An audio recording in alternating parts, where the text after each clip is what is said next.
Switch gear का objective already हम लोग 50 ऑब्जेक्टिव कंप्लीट कर चुके थे, जो मोस्ट इम्पोर्टेंट था एग्ज़ाम के व्यू से। इसके आगे हम लोग पढ़ेंगे 51 से, तो वीडियो सभी लोग के पास पहुंचा दीजिएगा, आप लोग शेयर कर दीजिएगा ताकि उन लोगों को भी मिल जाए। 51 में ऑब्जेक्टिव है the line insulation is the insulation level of the station equipment, यानी स्टेशन इक्विपमेंट में जो इंसुलेशन लेवल होता है उससे क्या होता है लाइन का insulation.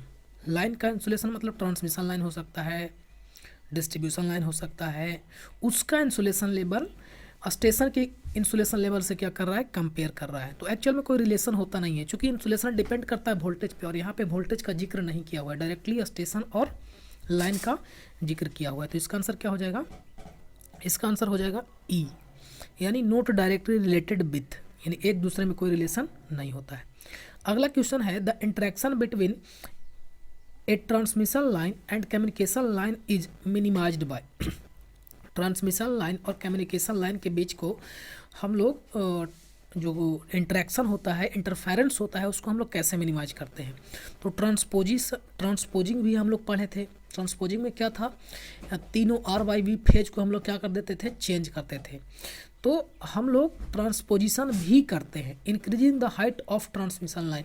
Height of transmission line से लाइन को अगर हाइट बढ़ा देते हैं तो कैसे बचता है, ज़रा बात को समझिए।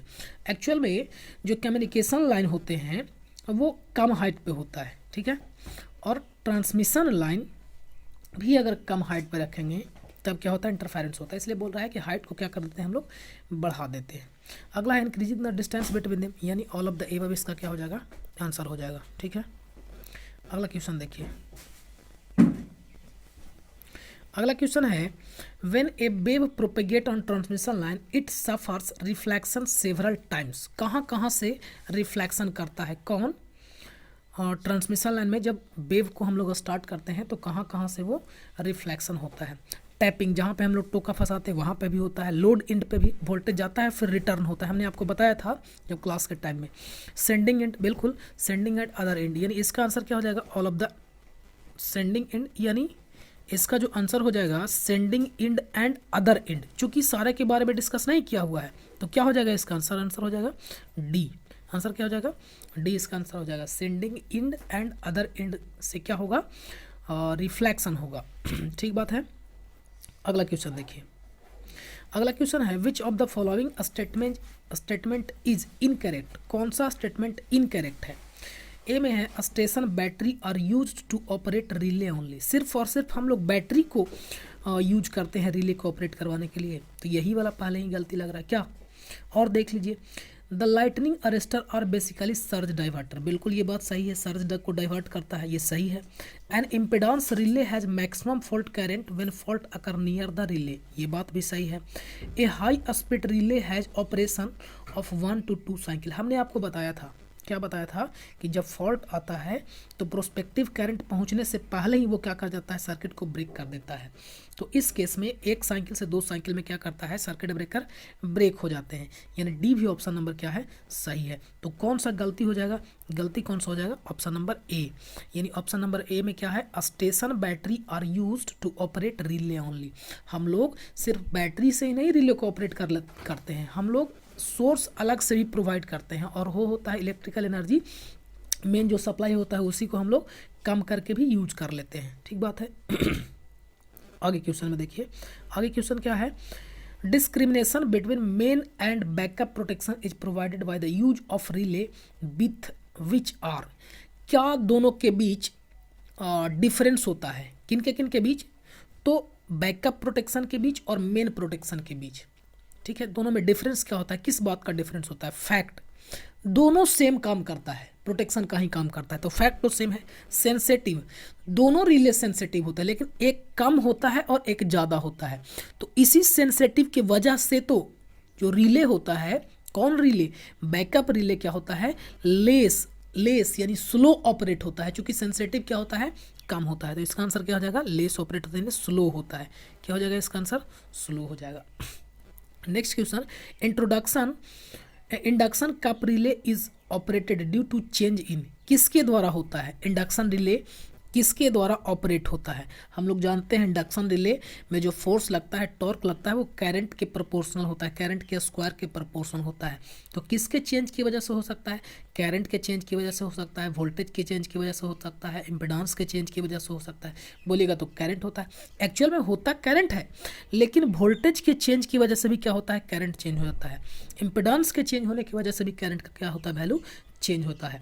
एक्चुएटिंग क्वांटिटी अगर डायरेक्टली आपसे पूछता है इंडक्शन कैप रिले में तो सिर्फ करंट होता है, लेकिन यहाँ पे पूछ रहा है कि induction cup relay is operated due to change in किन के चेंज की वजह से, तो यहाँ पे करंट हो सकता है, वोल्टेज हो सकता है, इंपिडेंस। तो ये क्या हो जाएगा? All of the above answer हो जाएगा। ठीक है, अगला क्वेश्चन में देखिए। अगला क्वेश्चन है 56 के बाद 57 में, AC network analyser is use to solve problem of. AC network analyser हम लोग किस चीज़ को सोल्व करने के लिए यूज करते हैं? तो किस चीज़ के लिए? लोड फ्लो को। लोड फ्लो क्या होता है? सर्किट में लोड में करंट का कंडक्शन कैसे होता है, कहाँ पे लोड कनेक्टेड है, इसका एनालिसिस करने के लिए लोड फ्लो हम लोग कर्व देखते हैं। ठीक है, और किस चीज़ को? Short circuit current and stability को। शॉर्ट सर्किट करंट को भी हम लोग कैलकुलेशन करते हैं एसी नेटवर्क एनालाइजर के द्वारा, मतलब प्रॉब्लम के द्वारा, मेथड के द्वारा। ठीक है, और अगर एसी लोड फ्लो हम लोग कैलकुलेट कर लिए, शॉर्ट सर्किट कैलकुलेट कर लिए, तो हम लोग ये पता कर लेते हैं कि इसका स्टेबिलिटी क्या है। ठीक है, तो इसका आंसर क्या हो जाएगा? D, load flow, short circuit and stability. ठीक है, अगला क्वेश्चन देखिए। अगला क्वेश्चन है, which of the following statement is incorrect. कौन सा स्टेटमेंट इनकरेक्ट है? ध्यान रखिएगा, अब जो ऑब्जेक्टिव मिलते हैं उसमें ये बात पे ज़्यादा फोकस किया जाता है। आपसे which of the following correct नहीं पूछेगा, पूछेगा इनकरेक्ट कौन सा है। देखिए, lightning arrester are used before the switch gear. बताइए, लाइटनिंग अरेस्टर स्विच गियर के बाद यूज होते हैं कि स्विच गियर के पहले यूज होते हैं? समझिए बात को, यानी लाइटनिंग अरेस्टर का जो हम लोग यूज करते हैं वो कहाँ पे करते हैं? Lightning arrester are used before the switch gear. Incorrect कौन है वो पूछ रहा है। बिफोर, बिफोर मतलब पहले, यानी लाइटनिंग अरेस्टर का यूज हम लोग पहले करते हैं। जरा देखिएगा, एक था लाइटनिंग अरेस्टर और एक होता है न्यूट्रल ग्राउंडिंग। ध्यान से जरा समझिएगा, न्यूट्रल ग्राउंडिंग करके भी हम लोग हाई वोल्टेज से क्या करते थे? बचते थे। देखिए, अगर हम ग्राफ बनाएं तो हम लोग ग्राफ बनाते हैं कि इनडायरेक्ट लाइटनिंग से बचने के लिए, इनडायरेक्ट लाइटनिंग स्ट्रोक से बचने के लिए हम लोग लाइटनिंग अरेस्टर का यूज करते हैं। तो ये इक्विपमेंट हो गया, और इक्विपमेंट के बाद ना हम लोग करते थे क्या? इक्विपमेंट कनेक्ट करते थे, लाइटनिंग अरेस्टर कनेक्ट करते थे इस प्रकार से, इस लाइन में हम लोग क्या कनेक्ट करते थे? लाइटनिंग अरेस्टर कनेक्ट करते थे। ये हुआ इक्विपमेंट और ये होगा लाइटनिंग अरेस्टर। इनके बीच कुछ गैप होता था और फिर इसको क्या करते थे? अर्थ करते थे। यानी इक्विपमेंट के बाद हम लोग क्या कनेक्ट करते थे? लाइटनिंग अरेस्टर कनेक्ट करते थे। यहाँ पे क्या बोल रहे हैं? Lightning arrester are used before the switch gear. Switch gear के पहले होता है, नहीं, ये तो पहले ही गलती हो गया। ये ऑप्शन नंबर क्या हो जाएगा? इसका आंसर ए। जरा देख लीजिए और क्या क्या है ऑप्शन में। Shunt reactor are used as compensation reactor. बिल्कुल, शंट रिएक्टर के द्वारा हम लोग कैपेसिटिव रिएक्टेंस के वैल्यू को भी क्या करते हैं? कंपनसेट करने के लिए यूज़ करते हैं, और हाई वोल्टेज, हाई करंट के वैल्यू को भी कम करने के लिए यूज़ करते हैं। अगला है बोलिएगा, कैपेसिटिव करंट को कैसे करते हैं? हमने बताया था आपको कि जो कैपेसिटेंस का वैल्यू बनता है, कैपेसिटिव करंट को कम करने के लिए शंट रिएक्टर का हम लोग क्या करते हैं? यूज करते हैं। सी में है, यानी ये वाला क्या है? सही है। Peak short current is 1.8 into √2 times. इसको 2.55 अप्रॉक्स आंसर आएगा। तो ये वाला फार्मूला ऑलरेडी हम आप लोग को सेंड किए थे, तो उसमें बताया गया था इसका वैल्यू 2.55 इंटू एसी कंपोनेंट होता है। इसका वैल्यू आप कैलकुलेट कीजिएगा तो ठीक है, ये भी सही है। The MVA fault is equal to, fault MVA is equal to base MVA divided by per unit equality, यानी ये भी सही है। आंसर क्या हो जाएगा? ये वाला गलत है, ऑप्शन नंबर ए क्या है? गलत है। ठीक है, अगला क्वेश्चन देखिए 59 में, short circuit current are due to. Short circuit current किसके वजह से होता है? Short circuit current are due to single phase to ground fault, बिल्कुल। फेज टू फेज फॉल्ट बिल्कुल होता है। Two phase to ground fault, यानी ऑल ऑफ द एबव होगा। आप इसे समझ गए होंगे, इसका आंसर क्या हो जाएगा? ई हो जाएगा। ठीक है, नेक्स्ट क्वेश्चन में जरा देखिए। नेक्स्ट क्वेश्चन है, to reduce short circuit fault current are use to. Short circuit current को रिड्यूस करने के लिए क्या यूज करते हैं? हमने बताया था करंट लिमिटिंग रिएक्टर का हम लोग यूज करते हैं। तो यहाँ पे क्या लिखा हुआ है? रिएक्टर। तो ये तो सिंपल है, आप लोग को पता भी होगा। अगला क्वेश्चन है, बस coupler is very essential in arrangement. बस कपलर कहाँ पे बहुत ज़रूरी होता है? पहले सुनिए, बस कपलर होता क्या है? बस कपलर, कपल मतलब होता है दो को मिलाना, मतलब दो। तो यहाँ पे बस को कपल करने वाला, तो दो बस को क्या करता है, ये कपल करता है। सुनिए जरा, दो बस कहने का मतलब जब स्टेशन होता है तो वहाँ पे एक बस बार और दो बस बार लगे होते हैं। इन दोनों बस बार को सपोज कीजिए कि अभी सप्लाई इस वाले बस बार से लिया जा रहा है, लेकिन ये वाला क्या हो गया, खराब हो गया बाय द वे, तो इस वाले सप्लाई को अब यहाँ ट्रांसफ़र करना है। एक्चुअल में यही वाले बस बार को हम लोग यहाँ ट्रांसफ़र कर देते हैं, यानी इस बस बार को और इस बस बार को दोनों क्या किया जाता है, कपल किया जाता है एक कंडक्टर के थ्रू, उसको हम लोग बोलते हैं बस कपलर। उसका नेमिंग क्या होगा, तो ऑप्शन देखिए, सिंगल बस बार बिल्कुल नहीं, एक में नहीं यूज होगा चूंकि कपल करना है। डबल बस डबल ब्रेकर बिल्कुल नहीं, बस बिल्कुल डबल में होगा लेकिन नेम होता है उसका, मेन एंड ट्रांसफ़र बस, एक के द्वारा ट्रांसफ़र किया जा रहा है और एक जो मेन होता है, तो इसका आंसर क्या हो जाएगा, सी। नेक्स्ट क्वेश्चन है, for cost and safety the outdoor substation are installed for voltage above. पहले समझिए क्वेश्चन क्या बोल रहा है, हमको कोस्ट और सेफ्टी को ध्यान में रखना है, तो कितना वोल्टेज से ज़्यादा वोल्टेज के ट्रांसफार्मर को हम लोग आउटडोर यानी घर से बाहर हम लोग इंस्टॉल करते हैं, यानी अगर उतना से ज़्यादा वोल्टेज को घर के अंदर इंस्टॉल कर देंगे तो वो सेफ्टी पर्पस के लिए सूटेबल नहीं होगा। तो कितना वोल्टेज से, देखिए कितना वोल्टेज, इसका आंसर होता है 33 किलो वोल्ट। क्या होता है 33 किलो वोल्ट, यानी अगर आप 33 किलो वोल्ट तक के ट्रांसफार्मर को इंडोर कहने का मतलब अपने छोटे से घर में नहीं, जहाँ पर रिक्वायर्ड होता है तो इनसाइड, घर के इनसाइड इसको इंस्टॉल किया जाता है। लेकिन 33 किलो वोल्ट से ज़्यादा अगर इंस्टॉल करना हो तो कभी भी इनसाइड नहीं करते हैं, कहाँ करते हैं, आउटसाइड करते हैं। तो इसका आंसर क्या हो जाएगा, बी 62 का बी 33 किलो वोल्ट। ठीक है, अगला क्वेश्चन देखिए, the short circuit in any winding of transformer is the result of. Question समझिए क्या बोल रहा है, ये बोल रहा है कि किसी सर्किट में शॉर्ट सर्किट आता है, ट्रांसफार्मर के सर्किट में, किसी सर्किट में in any winding short circuit आता है, किसके रिजल्ट की वजह से, short circuit is the result of, किस कारण से शॉर्ट सर्किट आता है ट्रांसफार्मर वाइंडिंग में। शॉर्ट सर्किट का रिजल्ट नहीं पूछ रहा है, शॉर्ट सर्किट किसके रिजल्ट की वजह से आता है वो चीज़ें पूछ रहा है। तो देखिए, मैकेनिकल वाइब्रेशन की वजह से, बिल्कुल नहीं, मैकेनिकल वाइब्रेशन से शॉर्ट सर्किट कैसे होगा, इंसुलेशन फेलियर से, इंसुलेशन फेलियर से बिल्कुल हो सकता है, क्या, इंसुलेशन फेलियर से short circuit in any winding. लेकिन इंसुलेशन फेलियर का कारण क्या होगा, जो इंपॉर्टेंट कारण है उस बात को समझिए, लूज कनेक्शन, इम्पल्स वोल्टेज। बिल्कुल, जब वाइंडिंग में वोल्टेज का वैल्यू इंक्रीज कर देंगे, तो वोल्टेज का वैल्यू इंक्रीज करेंगे तो क्या होगा, इंसुलेशन फेल हो जाएगा, और इंसुलेशन फेल हो जाएगा तो शॉर्ट सर्किट आएगा। तो मेन जो इसका कारण हुआ वो क्या हुआ, इम्पल्स वोल्टेज का वैल्यू सडनली क्या कर जाना, राइज कर जाना। ठीक है, अगला क्वेश्चन 64 में है relay are used for phase fault on long transmission line. अब ध्यान रखिएगा, देखिए यहाँ पे लॉन्ग ट्रांसमिशन लाइन लिखा हुआ है, relay used for phase fault है और लॉन्ग ट्रांसमिशन लाइन है। तो याद रखिएगा, लॉन्ग ट्रांसमिशन लाइन में फेज फॉल्ट के लिए हम लोग इम्पिडेंस रिले यूज करते हैं, लेकिन शॉर्ट ट्रांसमिशन लाइन में फेज फॉल्ट के लिए हम लोग कौन सा रिले यूज करते हैं, रिएक्टेंस रिले यूज करते हैं। ये लॉन्ग ट्रांसमिशन लाइन हो गया। आगे देखिए, यहाँ पे relay is preferred for the phase fault on short transmission line. Short transmission line के लिए क्या होता है जरा देख लीजिए, शॉर्ट ट्रांसमिशन लाइन के लिए होता है रिएक्टेंस रिले। आपको मिल गया यहाँ पे, शॉर्ट ट्रांसमिशन लाइन और फेज फॉल्ट है ना, तो यहाँ इसका आंसर क्या हो जाएगा, रिएक्टेंस। 66 का बी। थोड़ा सा 65 का देख लेते हैं। 65 क्या बोलता है, for which of the following protection from negative sequence current. Negative sequence current से प्रोटेक्शन के लिए किस में, in for which of the following, इन सभी में, following protection from negative sequence, इन सभी में किसको हम लोग प्रोटेक्शन करते हैं, निगेटिव सीक्वेंस करंट से। तो सुनिए जरा, जनरेटर में या अल्टरनेटर में काम क्या होता है, सप्लाई को डिलीवर करना, लेकिन अनबैलेंस फॉल्ट की वजह से निगेटिव सीक्वेंस करंट आता है, और निगेटिव सीक्वेंस करंट का डायरेक्शन जो होता है अपोजिट होता है। तो जनरेटर का काम था डिलीवर करना, लेकिन डायरेक्शन क्या हो गया, चेंज हो गया। तो इस चीज़ को सेंस करने के लिए किस में हम लोग यूज़ करते हैं, जनरेटर में निगेटिव सीक्वेंस करंट से बचने के लिए हम लोग प्रोटेक्शन यूज करते हैं। तो आंसर इसका क्या हो जाएगा 65 का ए, अल्टरनेटर या जनरेटर। ठीक है, अगला क्वेश्चन 66 हो गया रिएक्टर्स। उसके बाद 67 अगला क्वेश्चन है distance relay are generally. Distance relay generally किस प्रकार के होते हैं?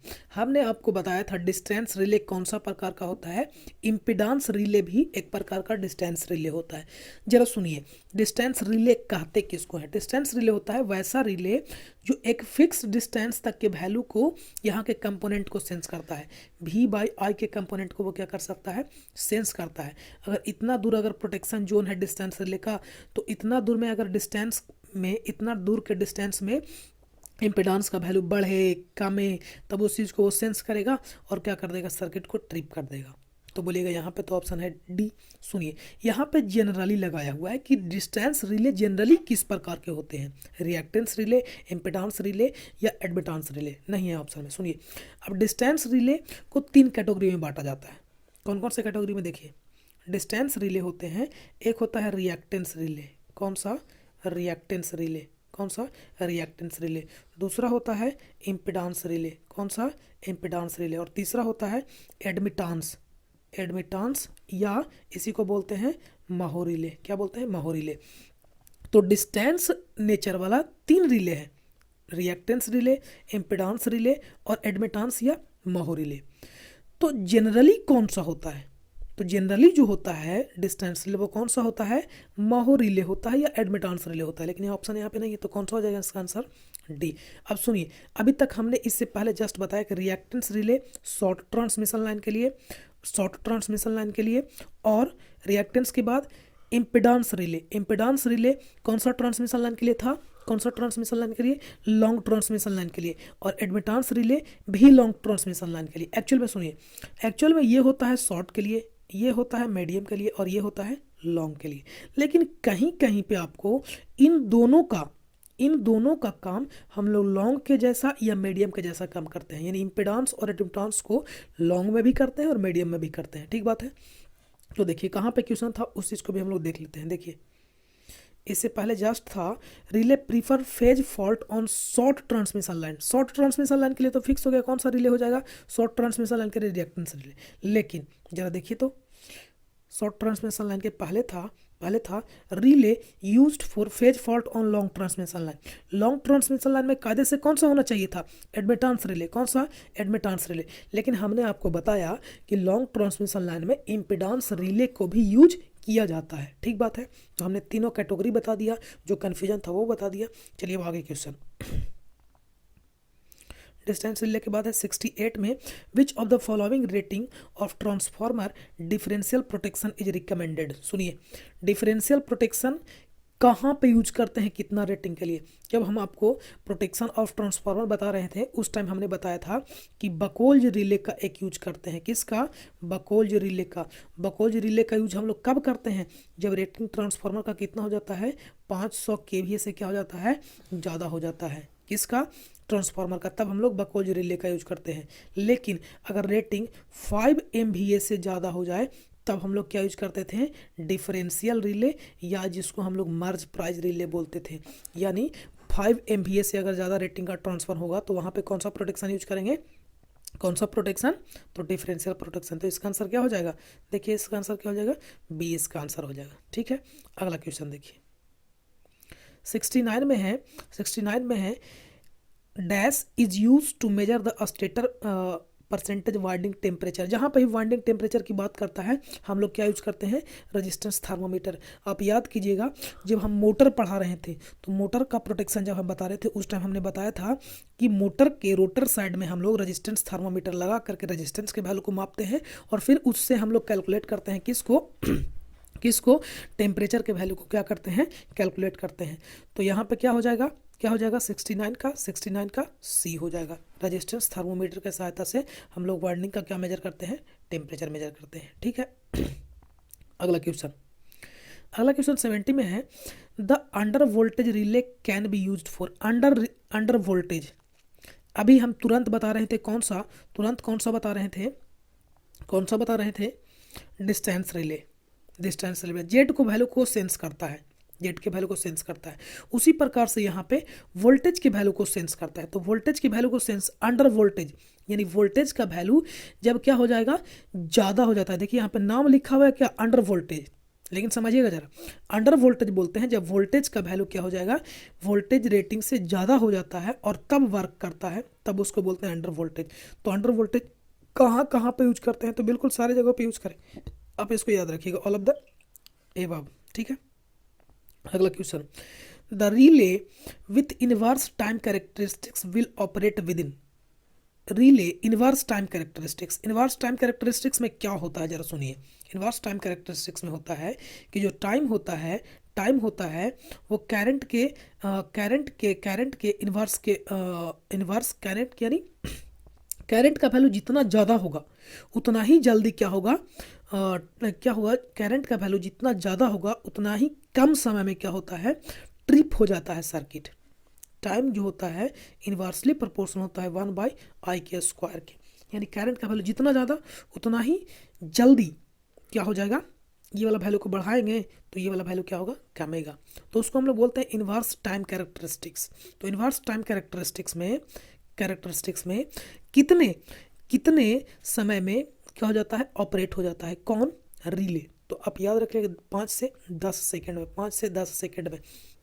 ध्यान रखिएगा यहाँ पे डिले का भी यूज होता है, डिले फंक्शन क्यों होता है, हमने आपको बताया था कि कुछ फॉल्ट होते हैं जो इंस्टेंट टाइम में ख़त्म हो जाते हैं। तो इंस्टेंट टाइम में ख़त्म हो जाने की वजह से सर्किट को ट्रिप ना करवाए, ताकि चूंकि फॉल्ट जो है वो इंस्टेंट टाइम के लिए वो ख़त्म हो जाएगा, ज़्यादा इफेक्ट नहीं करेगा। तो इस चीज़ से बचने के लिए डिले वाला भी यूज़ करते हैं। तो इसका आप याद रख लीजिए, 5 से 10 सेकंड में इन्वर्स टाइम कैरेक्टरिस्टिक्स ऑपरेट हो जाना चाहिए। कितना में, 5 से 10 सेकंड में ऑपरेट हो जाना चाहिए,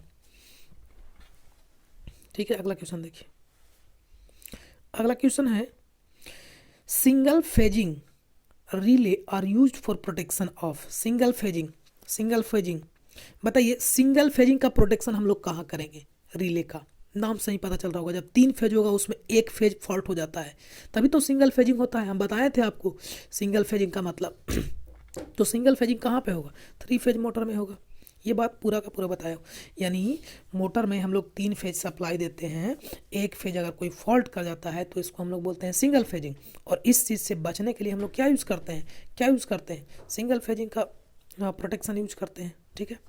अगला question, which of the following device will receive voltage surge fast travelling on transmission line. कौन सा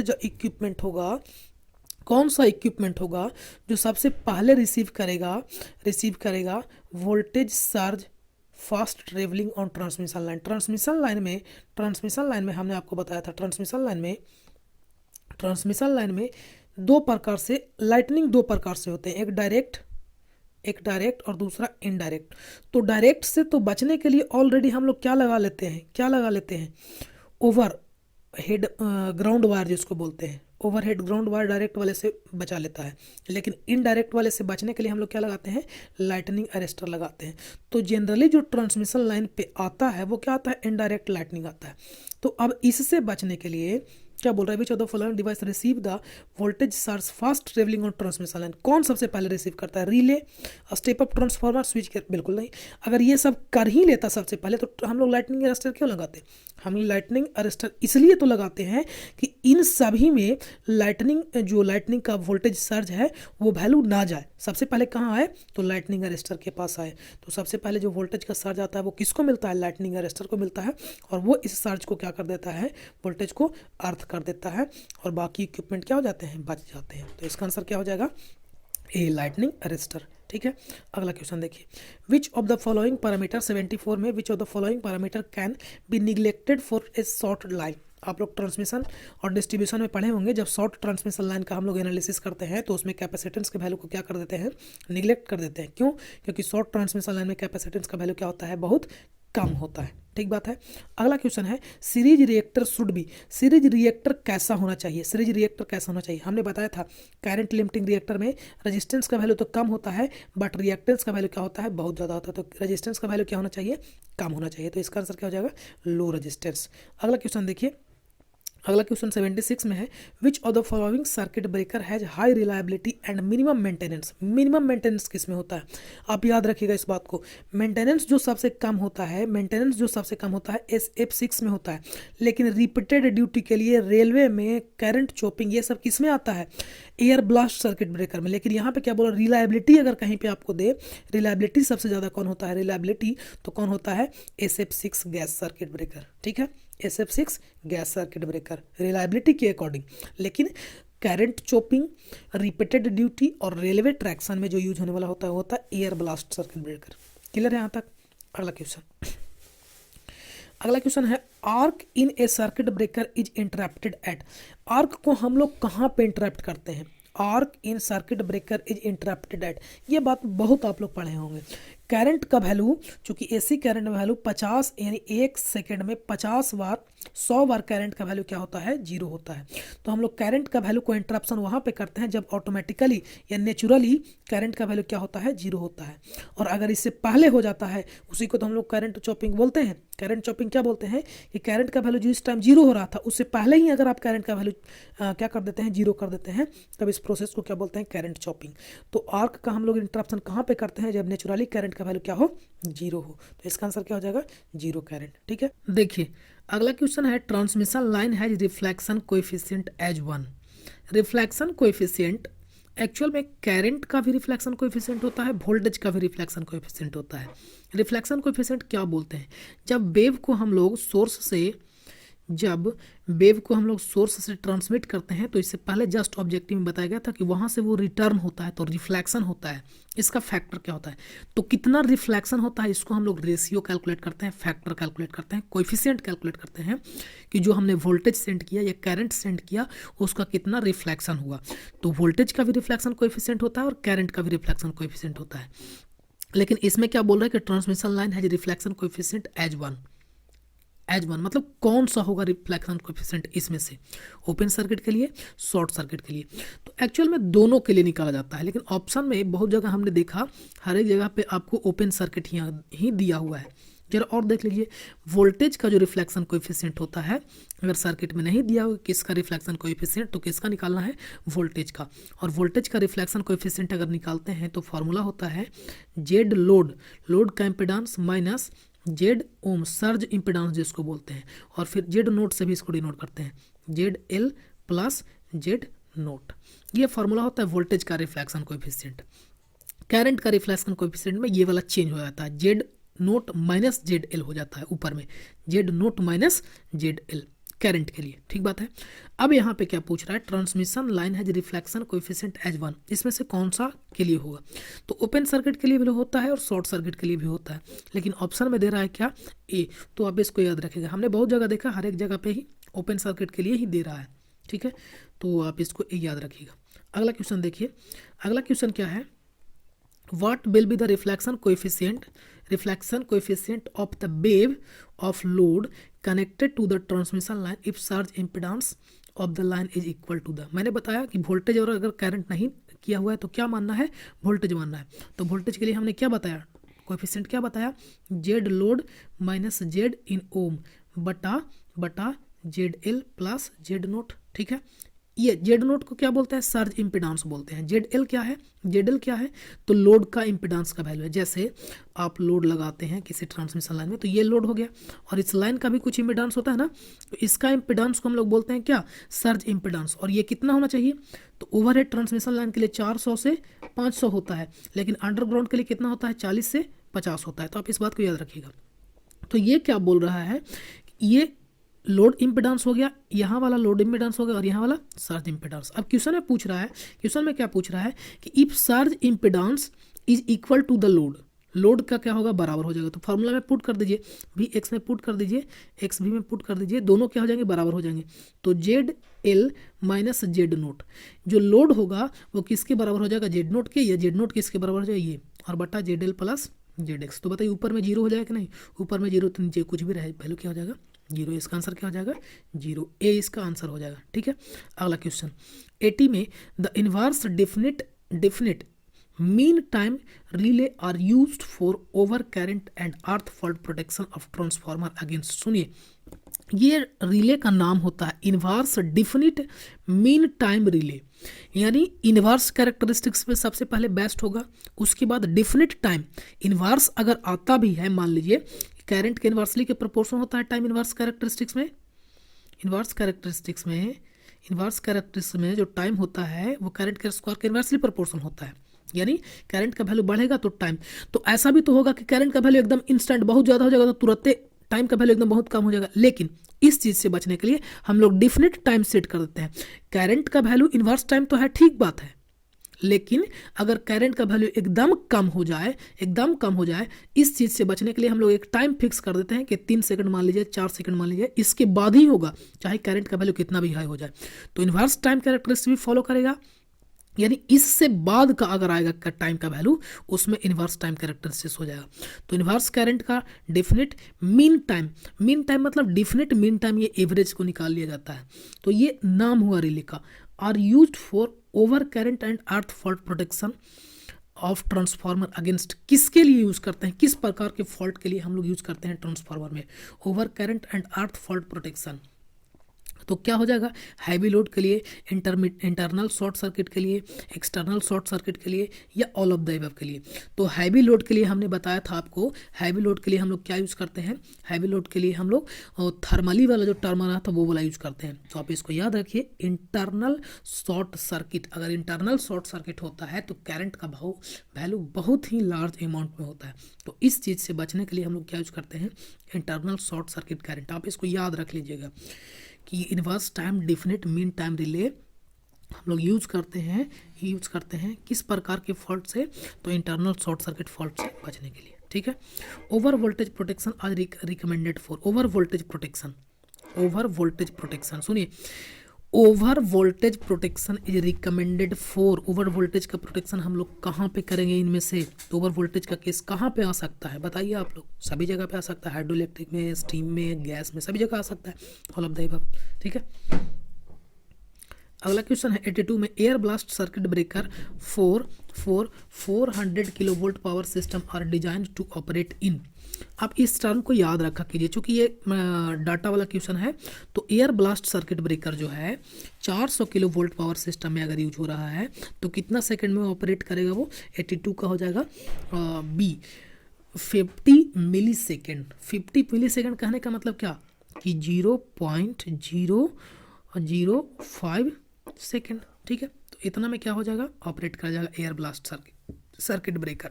और सर्किट ब्रेकर का जनरली टाइम जो होता है ना वो यही आसपास होता है, इसी के आसपास होता है, यानी 0.03 कहीं दे देगा, 0.02 कहीं दे देगा सेकेंड सर्किट ब्रेकर का, 0.05 तो उसके आसपास में आप पाइएगा।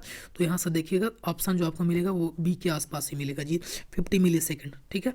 हमने ये बात आपको बताया था सर्किट ब्रेकर और जब फ्यूज बता रहे थे उस टाइम कि जो सर्किट ब्रेकर का टाइम होता है ऑपरेट करने का 0.03 से लेकर के 0.05 तक होता है। तो आप ऐसे भी इसको अटेम्प्ट कर सकते हैं, ठीक है।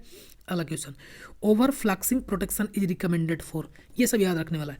ओवर फ्लक्सिंग, फ्लक्स का वैल्यू जिसमें ज़्यादा होगा वो वाला प्रोटेक्शन हम लोग किस में यूज करेंगे, डिस्ट्रीब्यूशन ट्रांसफार्मर में, जनरेटर ट्रांसफार्मर में, ऑफ पावर प्लांट किस में, तो आप याद रखिएगा इसको, generator transformer of power plant हम लोग क्या करेंगे वहाँ फ्लक्स का जनरली टर्म से आप याद रखिएगा, generator transformer of power plant हम लोग क्या यूज़ करेंगे, ओवर फ्लक्सिंग प्रोटेक्शन, ठीक है।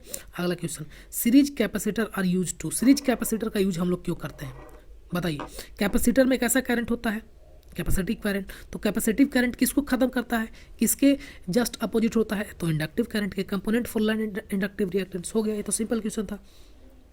ऐसा सर क्या अभी भी दिक्कत है, देखिए कैपेसिटिव करंट को अगर हम यहाँ डिनोट करें IC तो इसके जस्ट अपोजिट में क्या होता है, इंडक्टिव करंट। तो बताइए कैंसिल करना, एक फोर्स इधर लग रहा है, इसको कैंसिल करने के लिए क्या करना है, इसके अपोजिट में फोर्स लगाना पड़ेगा।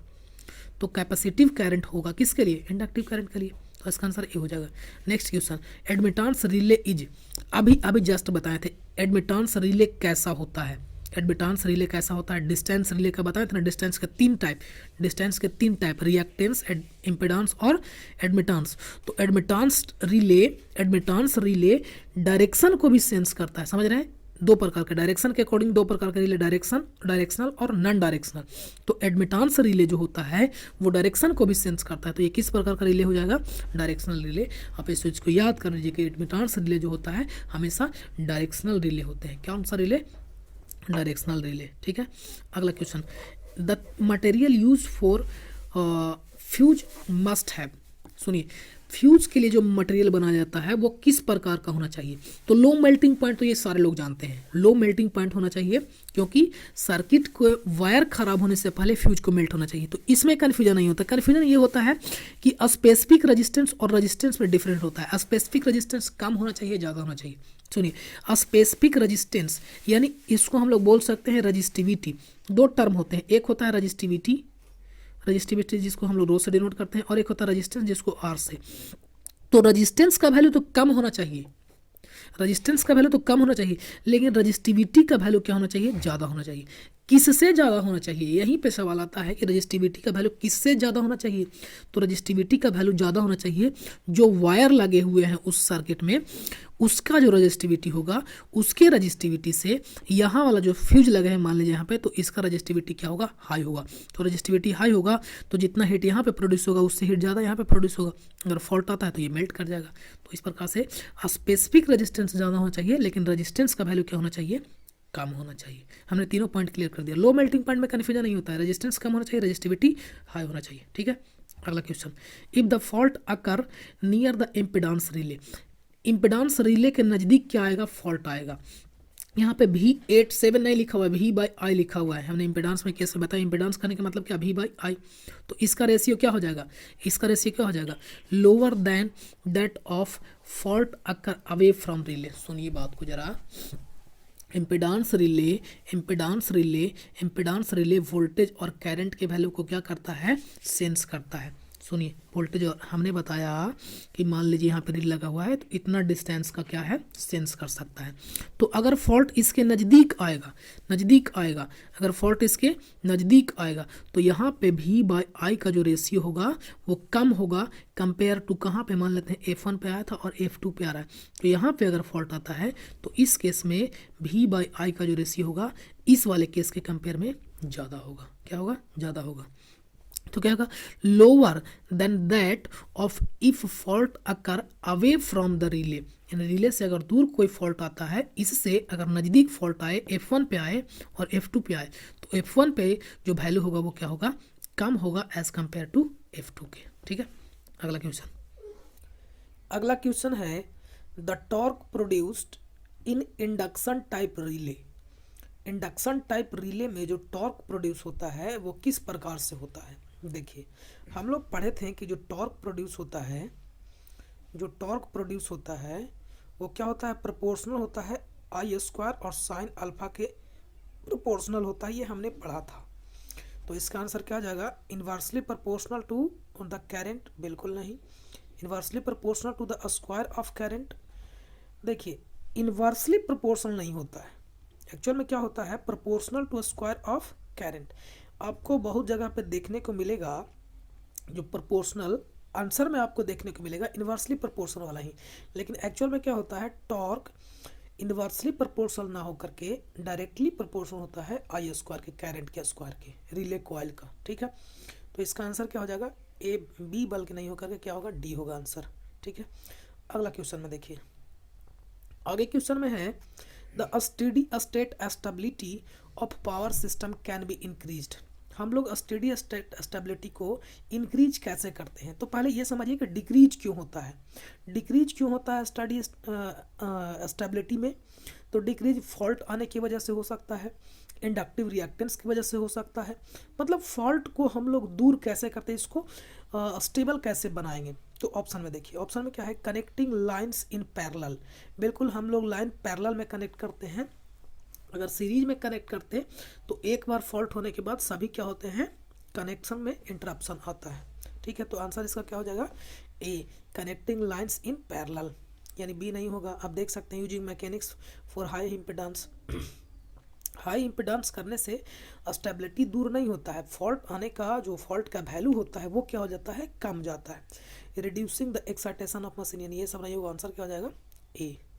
नेक्स्ट क्वेश्चन है the inductive interference between power and communication line can be minimized bye.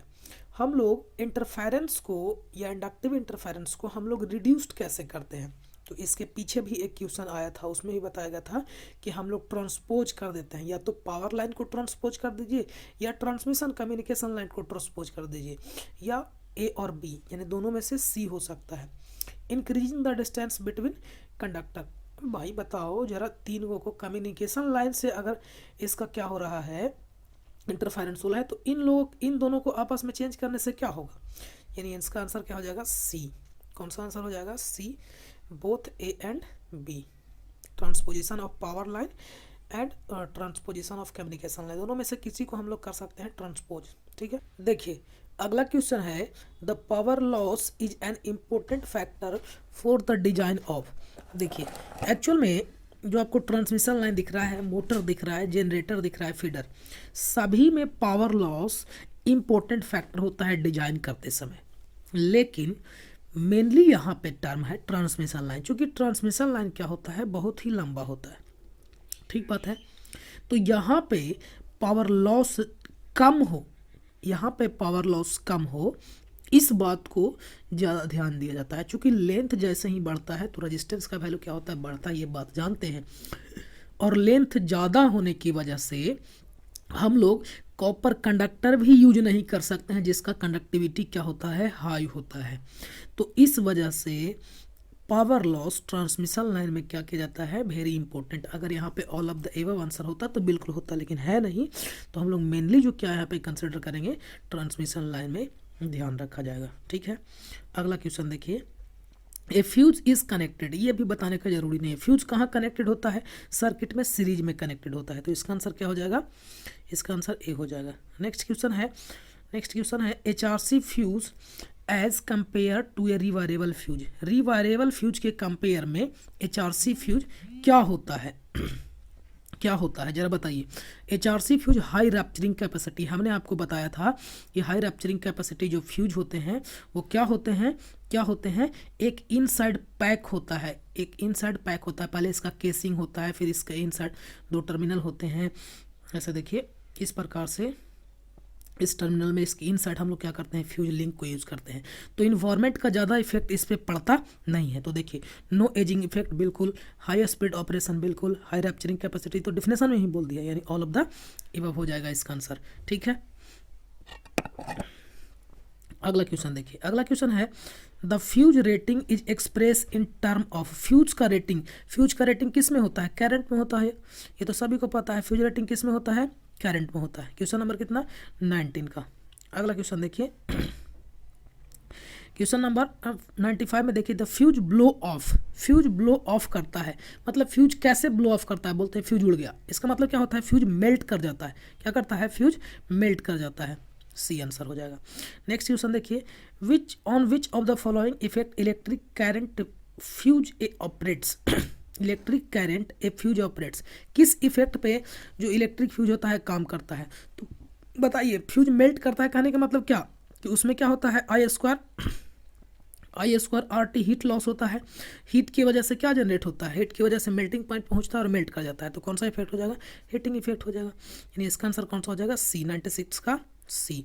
Next question देखिए 97 में, an isolator is installed. Isolator कहाँ पे इंस्टॉल किए जाते हैं, जब हमने आपको बताया था आइसोलेटर, इंसुलेटर नहीं है, सॉरी, आइसोलेटर क्या होता है, जहाँ पे भी सर्किट ब्रेकर लगे होते हैं, सर्किट ब्रेकर जहाँ पे भी लगे होते हैं, उस सर्किट ब्रेकर के दोनों तरफ क्या लगे होते हैं, आइसोलेटर लगे होते हैं। और आइसोलेटर हमेशा कैसा काम करता है, नो लोड पे काम करता है। ठीक है, तो इसका आंसर क्या हो जाएगा, generally on both side of circuit breaker.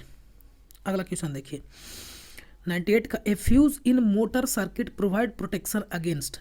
Motor circuit में फ्यूज किससे प्रोटेक्शन प्रोवाइड करता है, किससे, शॉर्ट सर्किट एंड ओवरलोड दोनों से। ध्यान रखिएगा ये बात को, शॉर्ट सर्किट और ओवरलोड दोनों से प्रोटेक्शन के लिए हम लोग किसका यूज करते हैं, फ्यूज का यूज करते हैं। किसमें तो मोटर में। ठीक बात है, आगे, protection bye fuse is generally, हम लोग protection bye fuse is generally not used beyond, हम लोग कहाँ से ज़्यादा करंट रेटिंग के लिए जनरली हम लोग यूज नहीं करते हैं। तो जनरली हम लोग फ्यूज का जो एप्लीकेशन है यूज करते हैं वो 100 एम्पियर तक करते हैं।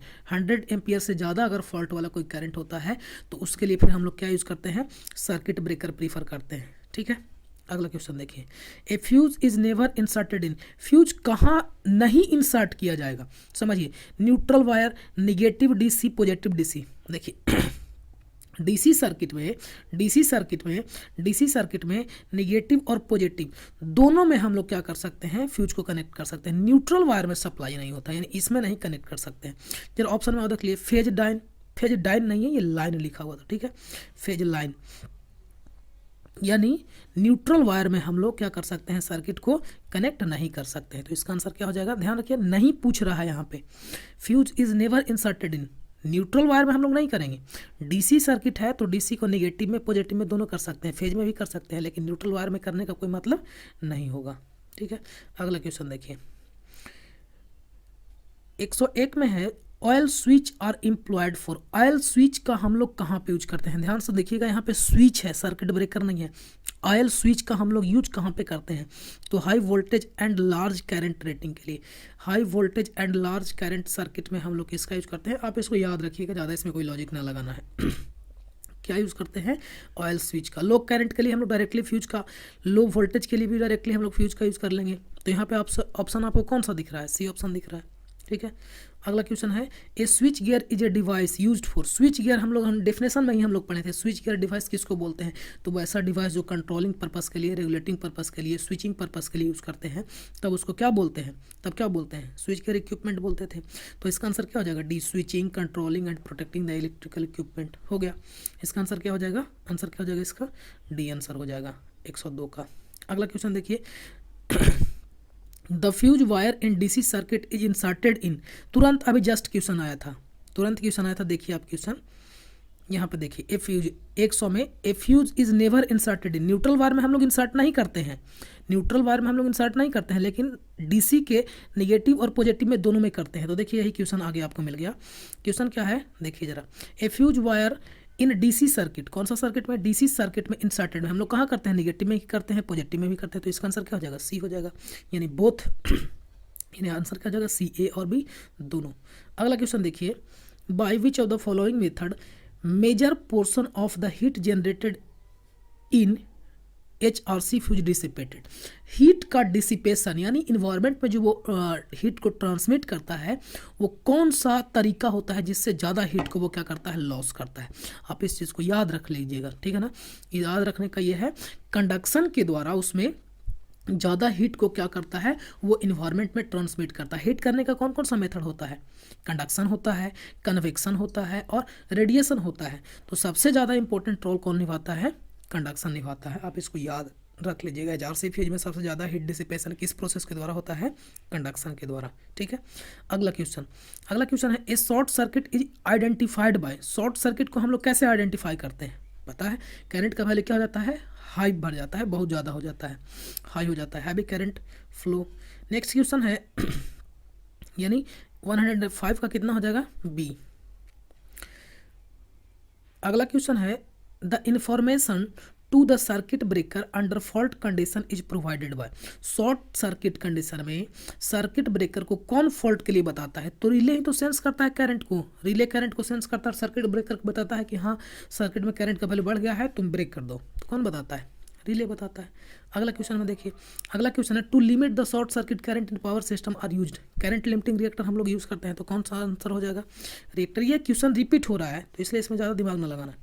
अगला क्वेश्चन है, a balanced 3 phase system consist, balance 3 phase system में सिर्फ और सिर्फ क्या होते हैं, हमने बताया था कि जब 3 फेज लाइन कंसिडर करते हैं तो उसमें 3 प्रकार के कंपोनेंट होते हैं, पॉजिटिव, निगेटिव और जीरो कंपोनेंट। ठीक है, तो जब बैलेंस कंडीशन होता है तो सिर्फ और सिर्फ उसमें क्या बचता है, पॉजिटिव सीक्वेंस कंपोनेंट बचता है। तो इसका आंसर क्या हो जाएगा, बी हो जाएगा इसका आंसर। ठीक है, अगला क्वेश्चन देखिए, 110 का है, इन a single bus bar system there will be complete shut down when, क्या बोल रहा है, सिंगल बस बार में, हमने बस बार वाला एक एग्जाम्पल बताया था, 2 बस बार जनरली होते हैं, तो सिंगल बस बार वाला सिस्टम में there will be complete shut down when, कब हो जाएगा। यहाँ पे बस बार कितने हैं, यहाँ पे बस बार कितने हैं, एक ही बस बार है, एक ही बस बार है, इसी से लाइन दिया जा रहा है, इसी से लिया जा रहा है। तो बोला कंप्लीटली शटडाउन कब हो जाएगा, जब ऑलरेडी फॉल्ट इसी बस पे आ जाएगा। लेकिन जब डबल बस वाला पे होता तो ये वाला पे फॉल्ट आता तो सप्लाई को हम लोग इस वाले से ले लेते। तो इसमें कब हो जाएगा, जब फॉल्ट कहाँ पे आ जाएगा, बस पे ही आ जाएगा, क्योंकि ये सिंगल बस बार वाला सिस्टम है। तो आंसर इसका क्या हो जाएगा, ए। तो ये था 110, ऑलरेडी 50 पिछले वीडियो में करवाए थे, इसमें 60 ऑब्जेक्टिव हो गया है। तो स्विच गियर का अप्रॉक्स 110 ऑब्जेक्टिव हो गया है, जो एग्जाम के व्यू से इंपॉर्टेंट है। आप लोग इसको देख लीजिएगा, और जिन लोगों के पास नहीं गया है उन लोगों के पास शेयर कर दीजिएगा, ठीक है। अगले वीडियो में जो भी सब्जेक्टिव का थोड़ा बहुत डाउट है उसको भी हम क्लियर कर देंगे वीडियो बना करके, ठीक है। देखते रहिए, धन्यवाद।